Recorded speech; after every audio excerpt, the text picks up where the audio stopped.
ರಾಜ್ಯದ ಹೃದಯ ಸಾಮ್ರಾಟ್ ಅನ್ನುವ ನಮ್ಮ ಹೆಮ್ಮೆಯ ರಾಜ ಛತ್ರಪತಿ ಶಿವಾಜಿ ಮಹಾರಾಜರ ಒಂದು ಗೌರವಕ್ಕೆ ಧಕ್ಕೆ ತರುವಂಥ ಕೆಲಸ ಮಹಾನಗರ ಪಾಲಿಕೆ ಆಯುಕ್ತರ ಮತ್ತು ಅಧಿಕಾರಿಗಳು ಮಾಡ್ಲಿಕ್ಕತ್ತಾರೆ.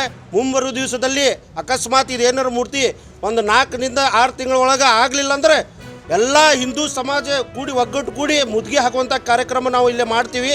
ಮತ್ತು ಮಹಾರಾಜರ ಒಂದು ಭವ್ಯ ಒಂದು ಮೂರ್ತಿಯನ್ನು ಸ್ಥಾಪಿಸಿ ಅಲ್ಲಿ ಆಜುಬಾಜು ಫೆನ್ಸಿಂಗನ್ನು ಹಾಕಿ ಅದಕ್ಕೆ ಗ್ರೀನ್ರಿಯನ್ನು ಕೊಟ್ಟು ಕ್ಲೀನ್ ಮೇಂಟೈನ್ ಮಾಡಬೇಕಂತೇಳಿ ನಾನು ಆಯುಕ್ತರಿಗೆ ಮನವಿ ಮಾಡ್ತೀನಿ. ಯಾಕಂದರೆ ಅಲ್ಲಿ ಅವೇಧ ಚಟುವಟಿಕೆಗಳೇ ನಡೆಯಕತ್ತಾವ ಅಂಥೇಳಿ ಈಗಾಗಲೇ ನಮ್ಮ ಅಧ್ಯಕ್ಷರು ಹೇಳಿದರು.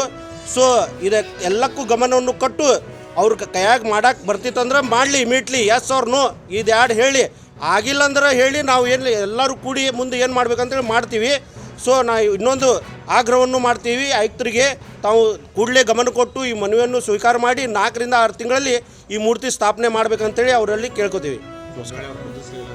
ಒಂದು ವೇಳೆ ಅವ್ರು ಕುಂದಿರ್ಸಲಿಲ್ಲ ಅಂದ್ರೆ ಮುಂದೆ ಅದು ನಾವು ಏನು ಮಾಡೋದು ನಾವು ಮಾಡ್ತೀವಿ.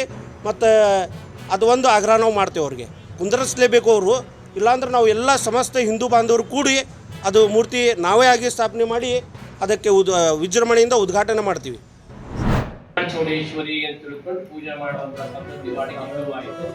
ಅಲ್ಲಿಂದ ಈಗ 50 ವರ್ಷಗಳ ನಂತರ ದೇವಸ್ಥಾನ ಧರ್ಮದಾಸಿಗಳು ಇರ್ತಕ್ಕಂಥ ಸೇವಾ ಸಮಿತಿಯವರು ಸಮಿತಿ ಅಂತ ಮಾಡಿಕೊಂಡು ಅದಕ್ಕೆ ಒಂದು ಒಳ್ಳೆ ಕಾಯಕಲ್ಪ ಅಭಿವೃದ್ಧಿ ಜೊತೆ ಭಕ್ತರ ಭಕ್ತಿ ಬಹಳಷ್ಟು ಸೂರ್ಯಗೊಳ್ತಾ ಹೊತ್ತು ಬಸ್ತಿಯ ನಿಜವಾಗಿರ್ತಕ್ಕಂಥ ಪರಾಕಾಷ್ಠೆಗೆ ಮೀರಿ ಚೌಡೇಶ್ವರಿ ದೇವಸ್ಥಾನ ಇವತ್ತು ಸುಂದರವಾಗಿ ಬೆಳೆಯೋದ್ರ ಮುಖಾಂತರ ITI ಗೇಟ್ ಸಾಕಷ್ಟು ಅವೆಲ್ಲ ಬ್ಯಾಡ್ಜ್ಗಳು ಆದ್ರೂ ಕೂಡ ಜಾಗವನ್ನು ಮೂಲ ಸ್ಥಿರೀಕರಣ ಮಾಡಿಕೊಂಡು ನಿಂತಿದ್ದ ಜಾಗ ಅಂತ ಸ್ಥಳವನ್ನು ನಿಗದಿಪಡಿಸಿಕೊಂಡು ಆ ಜಾಗದಲ್ಲಿ ಚೌಡೇಶ್ವರಿ ದೇವಸ್ಥಾನವನ್ನಾಗಲಿ, ಕಲ್ಯಾಣ ಮಂಟಪವನ್ನಾಗಲಿ ಮತ್ತು ಜೊತೆಗೆ ವಸತಿ ಗೃಹಗಳನ್ನಾಗಲಿ ಮಾಡೋದ್ರ ಮುಖಾಂತರ ಅಭಿವೃದ್ಧಿಯನ್ನು ಮಾಡಿ ಪ್ರತಿ ವರ್ಷವೂ ಕೂಡ ಈ ಕಾರ್ತಿಕ ಮಾಸದಲ್ಲಿ ಚೌಡೇಶ್ವರಿ ಕಾರ್ತಿಕ ದೀಪೋತ್ಸವ ಬಹಳಷ್ಟು ದೊಡ್ಡದಾಗಿ ಜಾತ್ರೆಯ ಉಪಾಧಿಯಲ್ಲಿ ಸಂಭ್ರಮಿಸ್ತಕ್ಕಂಥದ್ದಾಗಿದೆ. ಬಹಳಷ್ಟು ಅವತ್ತಿನ ದಿವಸ ಸಾವಿರಾರು ಜನರು ಕೂಡ ಕೂಡ್ತಕ್ಕಂಥದ್ದಾಗಿದೆ. ನೀವೆಲ್ಲ ಗೊತ್ತಿದೆ, ಅವತ್ತಿನ ದಿವಸ ಮಹಾಪ್ರಸಾದ ವ್ಯವಸ್ಥೆ ಕೂಡ ಮಾಡಿರ್ತಾರೆ, ಅನ್ನದಾಸೋಹ ಮಹಾಪ್ರಸಾದವನ್ನ.